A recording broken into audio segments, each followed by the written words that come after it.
Hello viewers, Canada में recently हुए election result भी डिक्लेयर हो गया। लेबर पार्टी फोर्थ टाइम दोबारा सत्ता में आ गई है, दोबारा प्राइम मिनिस्टर लेबर पार्टी बनाने जा रही है।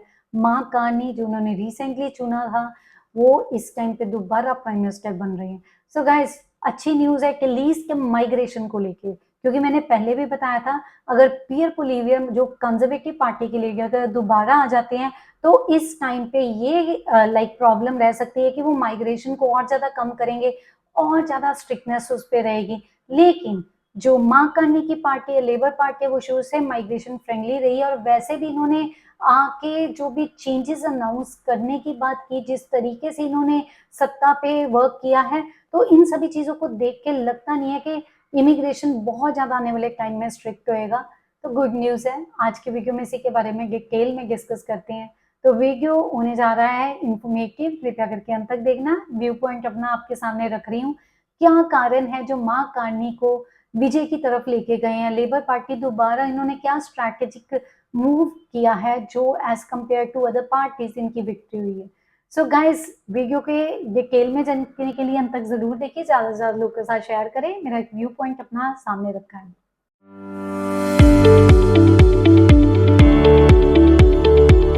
लेबर पार्टी की बात करें तो जो मुझे लगता है इन्होंने बहुत अच्छा स्ट्रैटेजिक मूव किया है। गाइस, बड़ा स्ट्रैटेजिकली ना, लॉजिकल वे में इन्होंने बड़ा प्रैक्टिकल वे में प्ले किया। देखा जाए, इनको पता था 2025 में इलेक्शन होनी है, तो इन्होंने पहले से ही जो माइग्रेशन को लेके स्ट्रिक्ट एक्शन लेना शुरू कर दिया, कैनेडियंस को कहीं ना कहीं प्लीज करने की बात की। फिर भी इनके प्रति काफी नेगेटिव सेंटिमेंट्स रहे। कई बार पोल्स भी हुए और पोल्स में कंजर्वेटिव पार्टी लीड की, लेकिन इलेक्शन के रिजल्ट कभी भी प्रिडिक्टेड इजीली नहीं होते। और इसके लिए जब जो भी जैसे पोल हो या जो भी प्रिडिक्शन हो, कई बार उसका उल्टा हो जाता है। तो ऐसा ही इस बार भी हुआ। यहाँ पर चाहे 2-3 महीने पहले की बात करें, जब लेबर पार्टी बहुत ज्यादा प्रॉब्लम्स फेस कर रही थी, लोगों के सेंटिमेंट्स नहीं थे उनकी फेवर में, लोगों के ओपिनियन नहीं थे उनकी फेवर में, उस टाइम पे इन्होंने बड़े अच्छे स्टेप्स लिए। पार्टी के इनसाइड से ही कहीं ना कहीं डिससेटिस्फेक्शन भी नजर आ रही थी। सिर्फ आउटसाइडर्स की बात नहीं कर रही, इनसाइडर्स। यही रीजन था कि प्राइम मिनिस्टर जो पहले जस्टिन ट्रूडो थे, वो अपना इस्तीफा देने के लिए अनाउंसमेंट करते हैं जनवरी 2025 में। और उन्हें ऑब्वियसली कुछ टाइम लेना था, उसके बाद नए प्राइम मिनिस्टर आने थे। तो मार्क कार्नी जो है वो इलेक्ट हुए।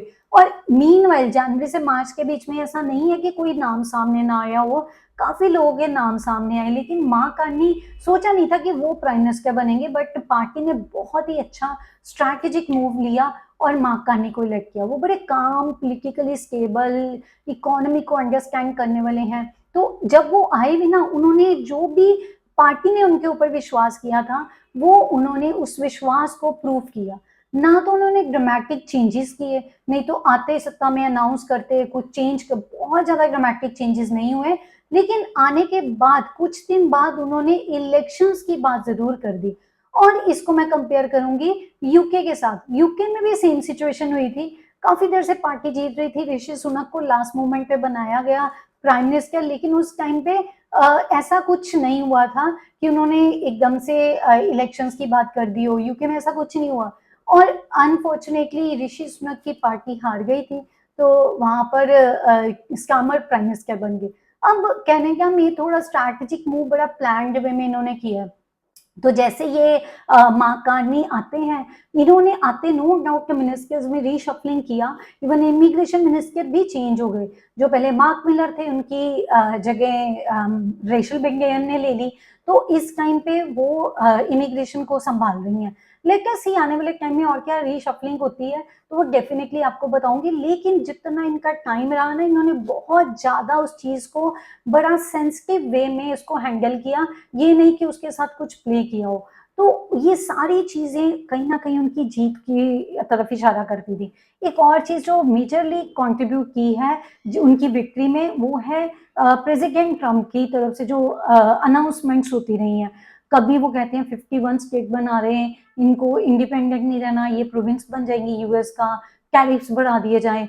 इस चीज को भी उन्होंने बड़े प्रैक्टिकल वे में, बड़े मतलब अच्छे तरीके से हैंडल किया। उन्होंने कनाडा की यूनिटी और कैनेडियंस की इंडिपेंडेंस को प्रेफर किया, रादर देन कि वो बाकी अदर मिसलिनियस टॉपिक्स को कुछ कहते, कुछ उसके बारे में बोलते।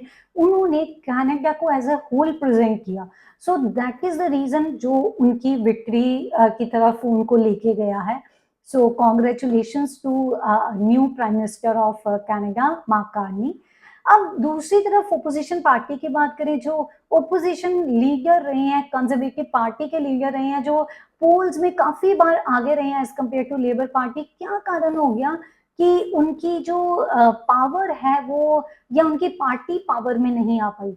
जो मुझे लगता है कि वो कहीं ना कहीं उनकी जो कैंपेनिंग की अप्रोच थी, जो सारा सिचुएशन को हैंडल करने का तरीका था, वो काफी हद तक ट्रम्प इन्फ्लुएंशियल था। जैसे ट्रम्प ने बोला अमेरिका फर्स्ट, इन्होंने बोला कनाडा फर्स्ट। जहां पर जो मार्क कार्नी है वो कैनेडियंस की इंडिपेंडेंस, यूनिटी की, और अगर टफ स्टैंड अगेंस्ट ट्रम्प की बात कर रहे थे, वहीं पे पियर पोलिवियर बात कर रहे थे यूएस के साथ फ्रेंडली रिलेशंस की।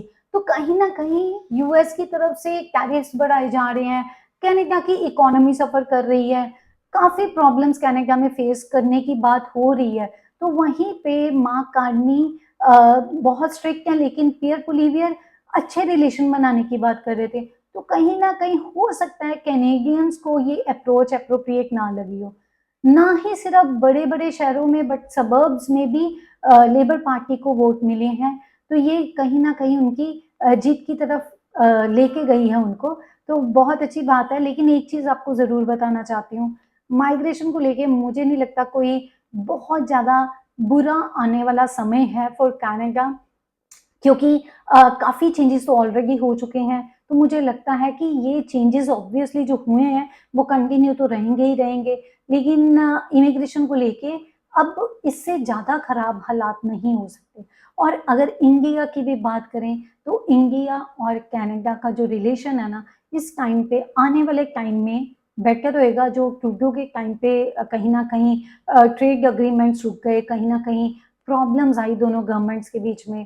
तो आने वाले टाइम में उम्मीद कर सकते हैं कि रिलेशंस बेटर होंगे। इसकी तरफ ऑलरेडी मार्क कार्नी ने इशारा भी कर दिया था। सो गाइज, ये तो रहा मेरा व्यू पॉइंट। आपको क्या लगता है कि कैनेडियंस को किन चीजों ने इन्फ्लुएंस किया है ताकि वो दोबारा लेबर पार्टी को फोर्थ टाइम इलेक्ट करें? जरूर कमेंट बॉक्स में लिखना। धन्यवाद वीडियो को अंत तक देखा। अगली वीडियो किसी और इंपॉर्टेंट अपडेट के ऊपर लेके आऊंगी। तब तक के लिए stay informed and stay vigilant.